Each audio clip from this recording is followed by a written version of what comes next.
Добре дојдовте во Актуелна тера. Еве ги вестите на денот. Поевтинување на бензините и на дизелот.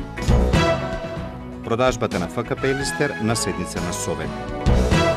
Странски искуства за македонскиот бизнис. Вторуписен рок за средните училишта. Бензините поевтинуваат денар, дизелот денар и половина. Ваква одлука донесе Регулаторната комисија за енергетика на редовната седница посветена на корекција на цените на нафтените деривати. Согласно одлугата, литар евро супер БС 95 ќе се продава по 77,5 денари, додека литар евро супер БС 98 ќе чини 79 денари. Новата цена на дизелот изнесува 66 денари за литар, а на екстра лесното масло за домаќинство 55 денари.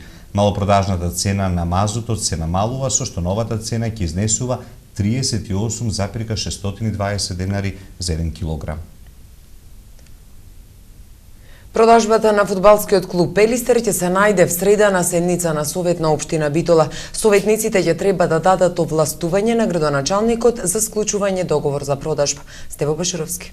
Советниците в среда ќе расправаат за одлуката за овластување на градоначалникот на општина Битола за склучување на договор за продажба на акциите во сопственост на општина Битола во Друштвото за спортски дејности фудбалски клуб Елистер АД Битола, со најповолниот понудувач, во која ќе се утврди начинот на продажба согласно Законот за хартија од вредност. Во член 2 од оваа одлука стои: купувач на акциите собственост на општина Битола под услови наведени во договорот е Гаврил Папанастасатос, улица Антонија Сиела, број 8, цртичка 13 Рига, Латвија. Во случај на неисполнување на одредбите од договорот од страна на купувачот на акциите од став 1 како нареден купувач е Церма до Битола, под услови наведени во договорот кој е составен дел на оваа одлука. Пред нив ќе се најде и кварталниот извештај за извршување на буџетот на општина Битола за вториот квартал од 2014 година. Потоа програмата за дополнување на програмата за уредување на градежното земјиште ќе се носи одлука и за воспоставување меѓуопштинска соработка помеѓу Битола и Могила. Ќе има и преименување на имиња на улици во градот, разрешување именување членови во училишниот одбор во Кирил и Методи, како и во двете градинки Естра Овадија Мара и Мајски цвет. Ќе се најдат и неколку одлуки за детални урбанистички планови. Собраниската комисија за уставни прашања денеска со поединечно гласање ги прифати нацрт амандманите на уставот што ги предложи владата. Против амандманите гласаа само пратениците на опозицијската ДПА. Пратениците од СДСМ и коалицијските партнери не учествуваа во работата на парламентот. Координаторот на пратеничката група на ДПА Имер Алиу го повтори ставот дека партијата не ги поддржува уставните измени бидејќи тие во моментот не се приоритет за албанците во земјата. Според него уставот треба да претрпи измени во делот на службената употреба на албанскиот јазик, националното знаме и правичната и соодветна распределба на буџетот. Огромното мнозинство граѓани на Република Македонија бракот го перципираат како заедница меѓу еден маж и една жена, смета пратеникот Владко Ѓорчев. Со овие уставни измени ќе се оневозможи во иднина само со мнозинство од 42 пратеници да се смени законот за семејство или со одлука на некој суд. Исто така ќе се оневозможи деца без родители да се посвојуваат само од брачна заедница, односно од заедница од еден маж и една жена или од самохрани родители. Во однос на регулативата на Европската унија, пратеникот од ВМРО ДПМН истакна дека Европа ги почитува различностите и различните мислења во тој дел, така што во земјите членки нема иста или слична регулатива по ова прашање. Дуј ги поддржува уставните измени, како што рече Рафи Салити, и тие се на ставот да се отвори дебата за нови измени на уставот за меѓуетнички прашања, но и тоа останува да се усогласи со коалицијскиот партнер. Ребалансот на буџетот денеска пред Комисијата за финансирање и буџет. Според предлогот за ребаланс, вкупните приходи ќе се намалат од планираните 2,57 милиарди евра на 2,52 милиарди евра, а расходите од 2,87 милиарди евра на 2,84 милиарди евра. Владата на Република Македонија, следејќи ги макроекономските движења во првата половина од 2014 година, реализацијата на приходите и расходите и на политиките кои што ги поддржуваме со буџетот, оцени дека е потребно известно прилагодување на одделни делови од буџетската потрошувачка, при што се задржува основниот курс, а тоа е да се задржи фискалната дисциплина, а во исто време преку буџетот да се поддржи инфраструктурната активност, односно реализацијата на инфраструктурни проекти, како и навремено и непречено исплаќање на сите социјални права од буџетот, како и поддршката на реалниот сектор преку навремена исплата на обврските на државните институции кон фирмите во Република Македонија. Бизнис академијата Смилевски ќе соработува со еден од најпознатите консултанти Оливер Кемпкенс. Тој смета дека оваа соработка ќе стане вистински феникс во македонскиот бизнис. Маја Богоевска. На покана од Бизнис академијата Смилевски во Македонија престојува познатиот консултант Оливер Кемпкенс. Тој е експерт во повеќе полиња во областа на менаџментот со богато образование кацат себе. Кемпкенс се надева дека оваа соработка ќе стане вистински феникс на македонскиот бизнис. Треба најпрво да се направат анализи за тоа како и што е потребата на пазарот во Македонија за да има успешен бизнис модел кој што ќе функционира и кој што ќе биде реално остварлив во бизнис секторот во Македонија. Тоа можеме да направиме заедно со анализи, со тоа што и ние преку овој проект ќе започнеме да учиме и нови работи за самиот бизнис и консултантството и предприемаштвото. И секако се надеваме дека како ќе го започнеме проектот со сите оние кои што ќе бидат пријавени, ќе оствариме добар успех, ќе оствариме нешто кое што досега не се случило, дека барем од овој проект ќе успееме една личност да биде вистински предприемач од Македонија, кој што понатаму нека донесе и нови други имиња во бизнисот. БАС веќе 15 години наназад користи искуства од САД, но и од европските институции во областа на менаџментот, пристапи кои ги приспособува на наши услови.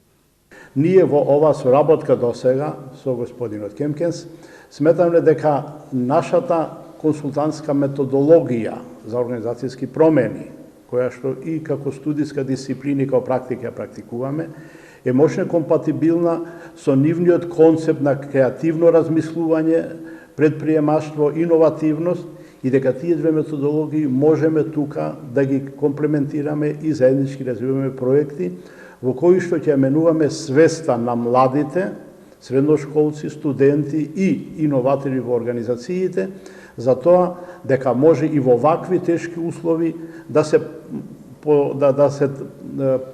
тргнуваат нови потфати, да се унапредуваат постојните компании и да се направи развој на нашето стопанство.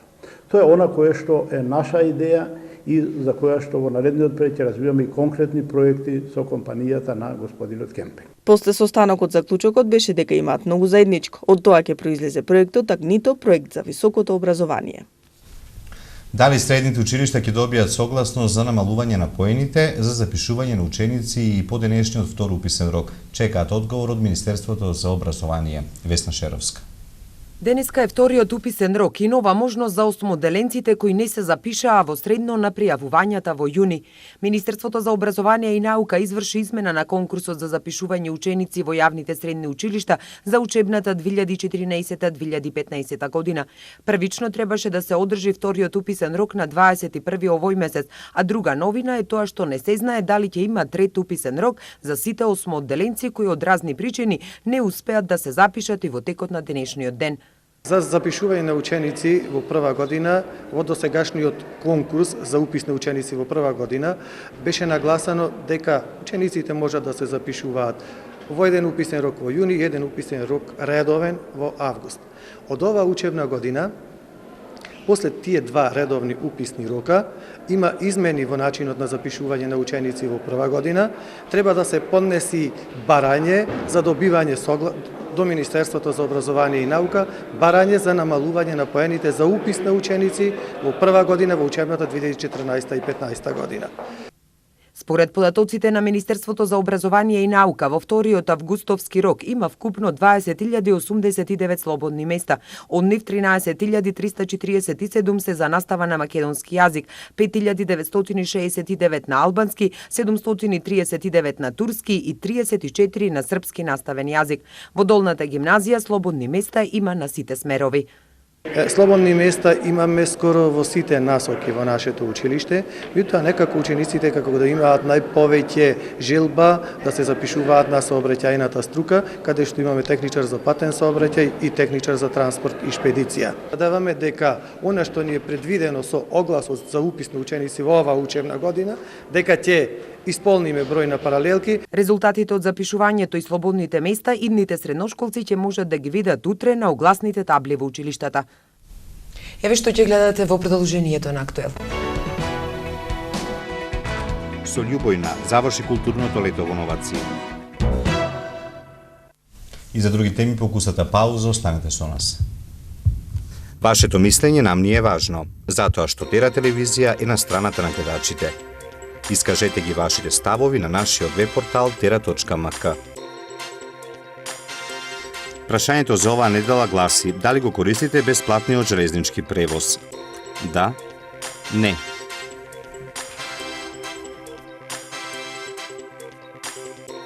За резултатите од анкетата читајте на tera.mk или гледајте во вестите на Тера телевизија.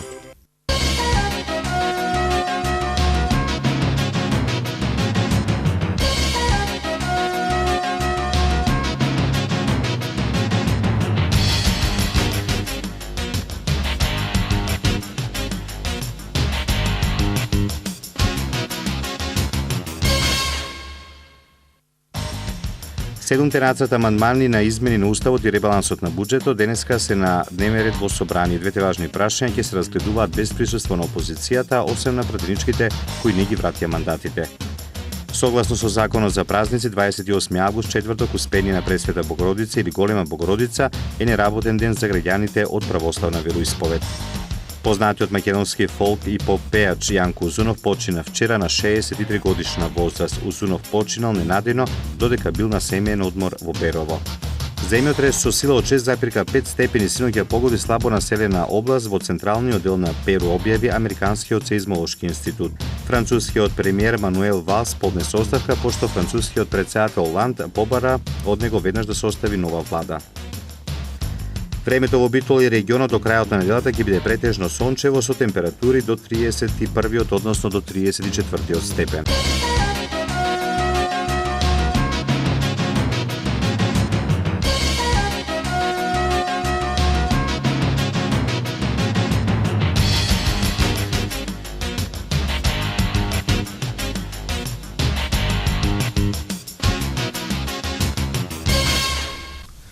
Делегацијата од Канцеларијата на Европската Унија во Македонија го посети Ресен со цел да види како се спроведува проектот унапредување на енергетската ефикасност кај градби и заштита на животната средина кој се реализира со европски пари. На теренот затекна промена на дограмата во Средното општинско училиште Цар Самуил. Маја Богоевска. Во Средното училиште Цар Самуил во Ресен се изведуваат градежни работи во рамките на проектот унапредување на енергетската ефикасност кај градби и заштита на животната средина, а реконструкцијата со енергетски ефикасни елементи е овозможена со средства од Европската Унија 0,2 милиони евра. Во посета на училиштето беше оперативниот шеф на ЕУ делегацијата во Македонија. Реконструкцијата е со цел обезбедување подобри услови за добивање енергетски ефикасен јавен објект. Така да наистина представува задоволство да се види тука, значи во како ЕУ делегација за да помогнеме во започнувањето на работите на за имплементирање, тоест реновација на Средното училиште тука во Ресен за да биде енергетски ефикасно. Всушност тоа представува дел на проект кој што е дел на програмата за прекогранична соработка. Вистина овој проект што се имплементира тука представува еден од 38 проекти кои што се имплементираат во рамките на програмата за прекогранична соработка, се разбира да целта да се промовира енергетска ефикасност, всушност тоа е се со цел да се намали загубата на енергетската ефикасност, имајќи во предвид дека тука ги имаме и климатските услови кои што се карактеризирани со многу врели или топли лета, ала низини, така да целта да се промовира енергетска ефикасност. Покрај другите активности предвидени со овој проект, како што беа изработка на водичи за енергетска ефикасност на објектите, до едукација на стручни лица за оваа тематика, едукација и кампања за граѓаните, изработка на енергетски пасоши за 10 јавни објекти, Во рамките на проектот ќе се заменат 130 прозори и врати во ова училиште. Во случајов се врши промена на комплетната надворешна градежна столарија на средното општинско училиште Цар Самуил во Ресен, со што овој објект ќе добие зголемена енергетска ефикасност и од сегашната потрошувачка на електрична енергија од 142 киловат часови на метар квадратен се планира и според сите проценки ќе се постигне заштеда, значителна заштита од 35%, односно ќе се спушти таа потрошувачка на електрична енергија на 89 киловат часови на метар квадратен, со што овој објект според енергетската класа од ниската енергетска класа Г ќе премине во F енергетска класа.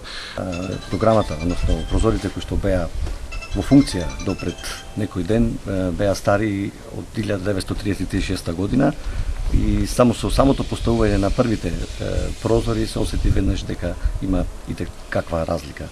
Како што спомна претходниците мои, заштетата ќе оди некаде до 35%, а јас тоа ви го кажав во материјални средства, некаде околу 10 тона ќе имаме заштета на горе. Проектот е дел од ИПА програмата за прекогранична соработка меѓу Грција и Република Македонија 2007-2013 година, која е програма за прекогранична соработка кофинансирана од страна на Европската Унија во рамките на инструментот за предпристапна помош.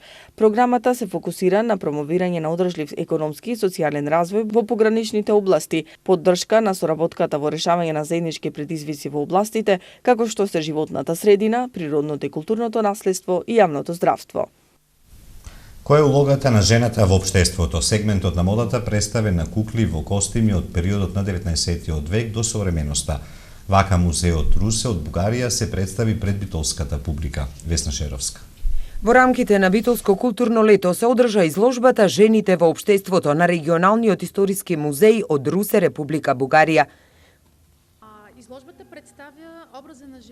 Изложбата представува осврт кон улогата и местото на жената во општеството и ја разработува темата за жената која покренува прашања во повеќето светски култури, но и обидите на жените да ги надминат границите на јавното мислење што ги врзува со домот и семејството. Во оваа изложба се прави пресек низ различни периоди и сегменти да се проследи местото и улогата на жените во општеството, и тоа во преродбата, во модерноста, модата, новата мода, бугарски модерн, победата на социјализмот, кино и пол, постмодерност на границите на вековите и жените и рекламата. Изложбата беше во организација на Националната установа Завод и музеј во Битола. За нас врските со Битолскиот музеј се исклучително важни, бидејќи ние учиме еден од друг. Партнерствата ни се засноваат на размена на изложби и размена на идеи. Кај нас во музеот Русе доаѓаат гости од повеќе европски земји, кои се представуваат со своји изложби, преку кои еден народ учи за друг народ. Сегментот за модата представен е на кукли во костими во периодот од 19-тиот век до современоста во модели, сошиени според експонати од колекцијата на музеот во Русе. Идејата за да гостува оваа изложба во Битола беше првенствено истражувањето и презентирањето на градската култура. Ние во 2006 година ги презентиравме градските костими од нашата колекција, низ фотографии, и тогаш таа изложба најде на голем интерес и главната нишка, која нас не поврзува, е градското живење. Настанот беше дел од Битфест. Викендот во Новаци заврши културното лето со концертот на Љубојна во дворот на манастирот. Точно така, вечерава завршва вечерва културното лето, кое траеше скоро 40 дена. Беа присутни доста настани, имавме скоро 10 културно-уметнички друштва, беа присутни драмски секции. Со ова е финале. Вечерва настапува етно ансамблот Љубојно, кој е доста познат во Македонија и ни представува посебно задоволство што и тие не удостоја со ваквиот настап. Впечатоците се доста поволни и ќе продолжиме, ова ни е втора година, а ќе продолжиме и наредните години, ќе ни стане традиционално. беше добро што менавме и дестинации, не беше само во Новаци.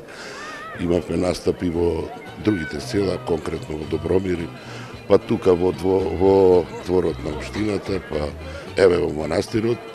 Ова посебно е, мислам, во манастирот ни представува вака посебен настан.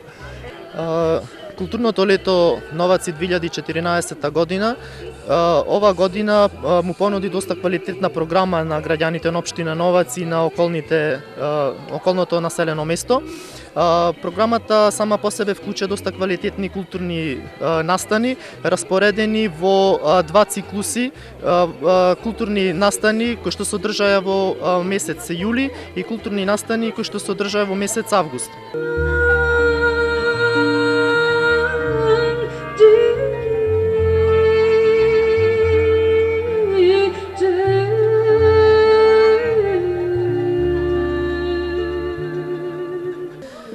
Многу сум среќна што настапуваме во Новаци, што настапуваме и летово генерално низ општини во Македонија, затоа што навистина има каде да се направи и настан, има каде да се настапува, има што да се понуди.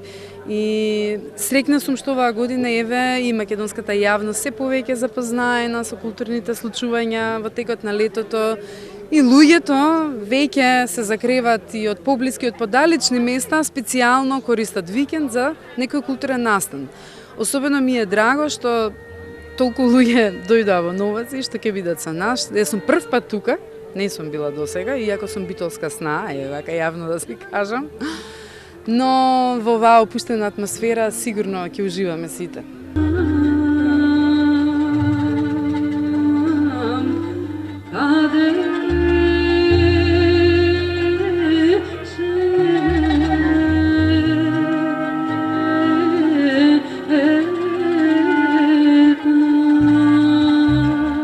Па таа граница на рурално и урбано веќе е поместена одамна. Значи, не знам урбано што значи, некој вид на организиран простор. Селото е исто организиран простор, мислам се во нашата идеја како тоа изгледа.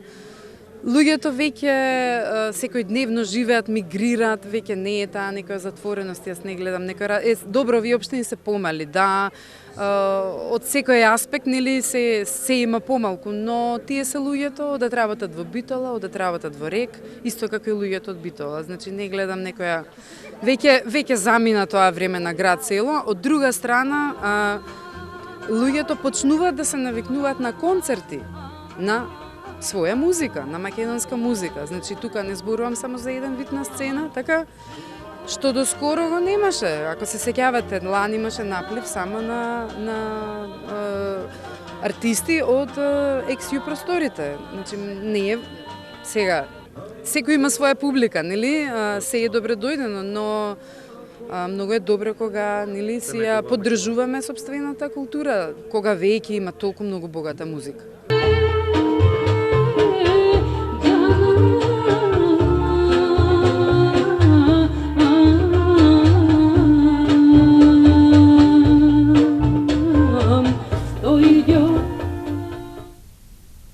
Дали листеријата ја промени секојдневната исхрана? Беше анкетното прашање за изминатата недела на нашиот портал, еве ги вашите одговори. Да, без сувомеснати производи, рекоа 39%. Внимателно се избира храната, рекоа 33%. Не 28%. На tira.mk е новото анкетно прашање, посетете го. А еве што донесува светот на актуел. Политичка криза во Франција, премиерот поднесе оставка и доби нов мандат да формира влада. И за други вести од светот, по кусата пауза, останете со нас.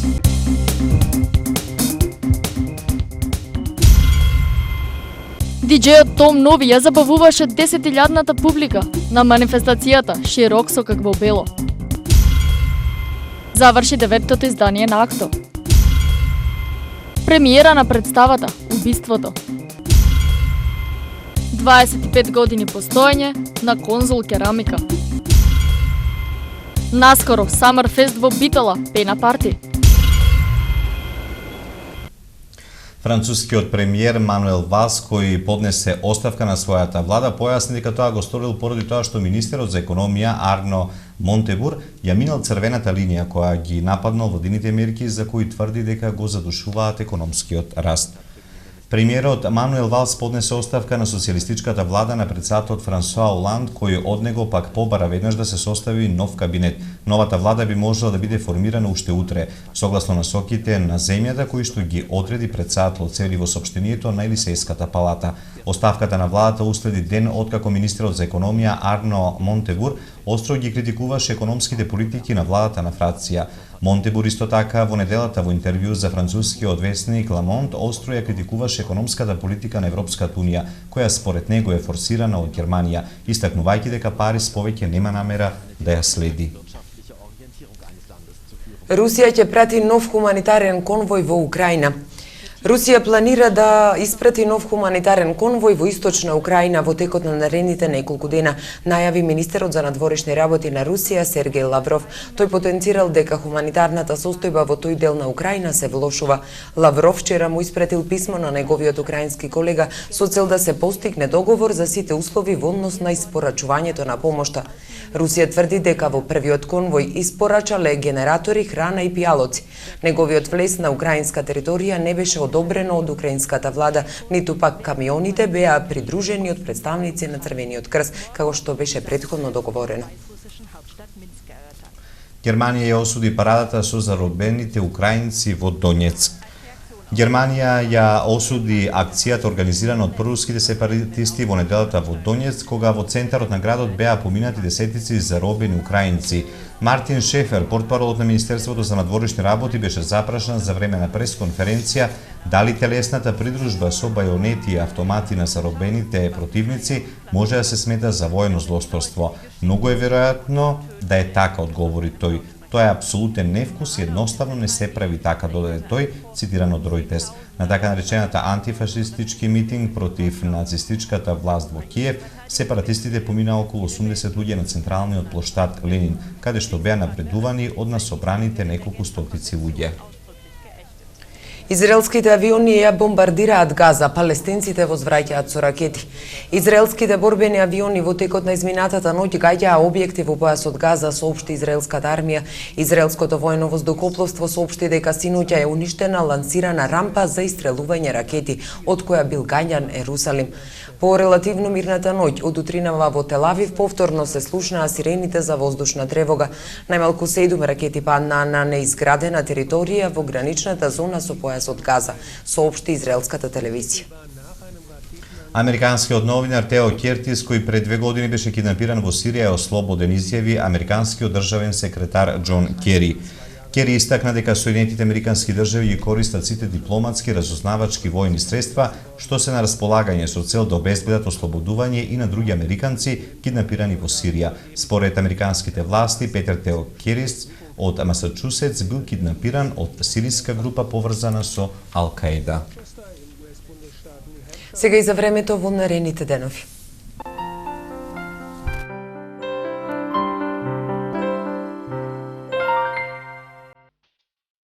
Какво ќе биде времето утре во Европа?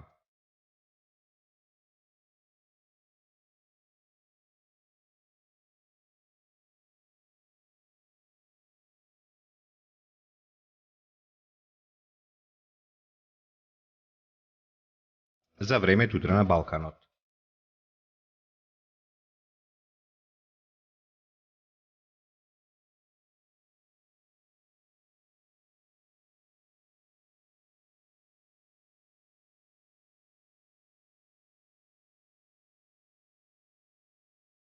Какво ќе биде времето утре во Македонија?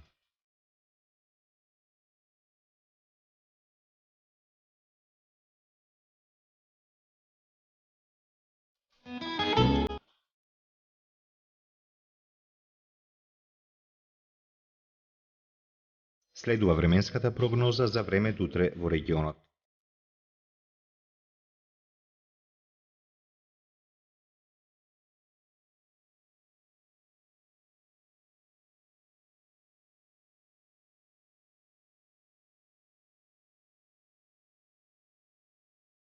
Какво ќе биде времето утре во Битола?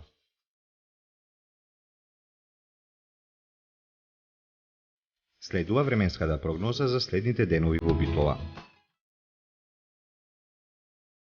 Какво ќе биде утре времето во Ресен?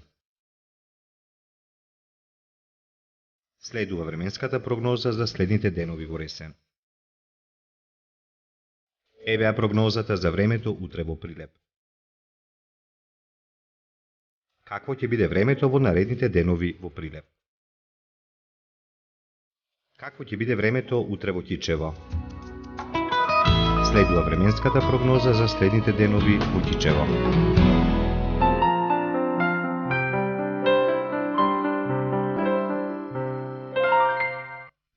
Овде е крајот на денешниот актуел. Повеќе информации на tera.mk. Пријатно!